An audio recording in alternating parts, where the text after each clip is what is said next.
voices. Powerful.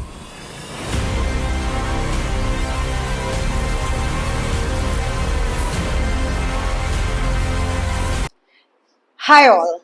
So today I am going to discuss a very important aspect of IELTS reading, which has always been a topic of debate amongst the trainers and the students as well. And that subject is, in the reading test, one should read the questions first or one should refer to the passage first. Well, this is a very important topic and a very important question which is to be answered by the trainers. And today, I would be talking about in length. First of all, IELTS cannot have any particular strategy, but to keep the things at ease, I would say that the questions and the paragraph both goes hand in hand. Now, honestly talking, reading the passage has no reason. We read the IELTS passage only because we have to answer the questions. Otherwise, reading that particular passage of IELTS has no purpose because all of us know that the IELTS reading is just an extract. It has been taken randomly from some story, from some article, and we genuinely don't know about the beginning or the ending of that particular passage. So as such, it has no relevance other than knowing the answers. Now, this is quite the right strategy that we should read the questions first before going to the passage. But at the same time, there are certain questions for which we need to read the passage and each paragraph completely.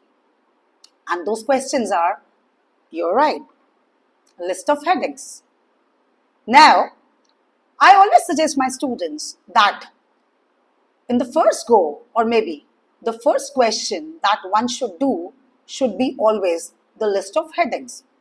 Because whenever you are attempting the list of heading questions, you automatically and unknowingly end up in reading the complete passage, and also simultaneously you finish one section, that is list of heading. So that's number one. It is always an intellectual call to attempt the questions of list of headings first to understand the complete passage. Apart from that, there is a beautiful strategy which I also have learned from one of the great readers, and according to that strategy, whenever you have a question paper in your hand, just skim all the questions and you should just take maximum half a minute in doing that.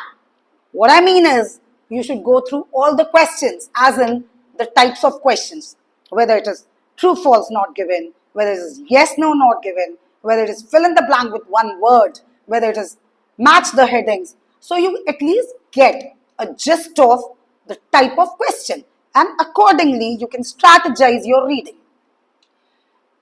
After reading, or after I would say skimming the question, you should skim the complete paragraph, and that too just in 2 minutes.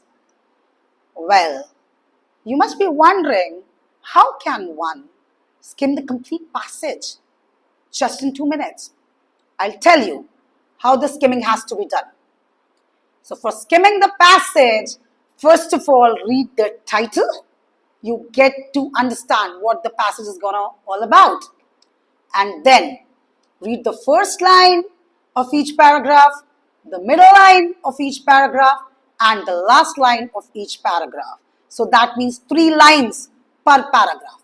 And while you are reading, if you come across any important facts, such as any name, any date, any year, or maybe any sports name, whatever you come across, just make a point to underline that.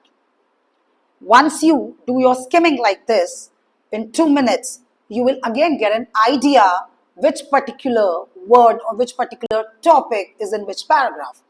Now, move to the questions. Read the first question. Paraphrase it. Paraphrasing means understand the question and it can be in your own language. When I say paraphrase, that means you should even paraphrase the small words used in that question, such as should, must, will, can. So, a lot of people believe that these particular words have quite similar meanings. But then, when you paraphrase the complete question using these words, you realize that there is a difference in must and shall. There is a difference in will. There is a difference in can. So you should read the question, paraphrase it in your language, pick up the keywords of that question, and then move to the text. And then skim the text with the point of your pen on each word and stop at the point where you get the keyword of the question. Wherever you get the keyword of the question, there are chances that you will be getting your answer somewhere near that. So this is the way that's called read the question, paraphrase it in your language, look for the keywords, and then look for the location in the text. So this is how we deal with the questions in reading. A lot of people and a lot of trainers, they suggest that you can guess your answers. Well, that's not a right strategy in IELTS. Keep your preoccupied knowledge aside. Keep your general knowledge aside when you are dealing the reading section of IELTS.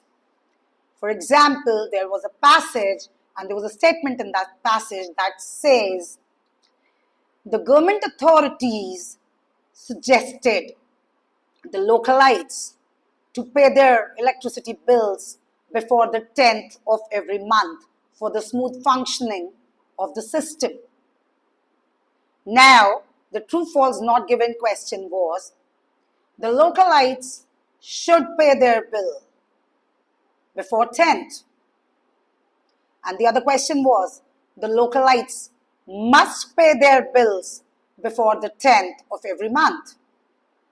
There are two different questions and the statement I've already discussed with you. So think about the answer of these two statements and we will be talking more about it in the next video tomorrow. Till that time, let's see who gives the correct answer. So see you guys and think over what I've been discussing with you guys today. Thank you. Have a good day. All the best. Happy IELTS.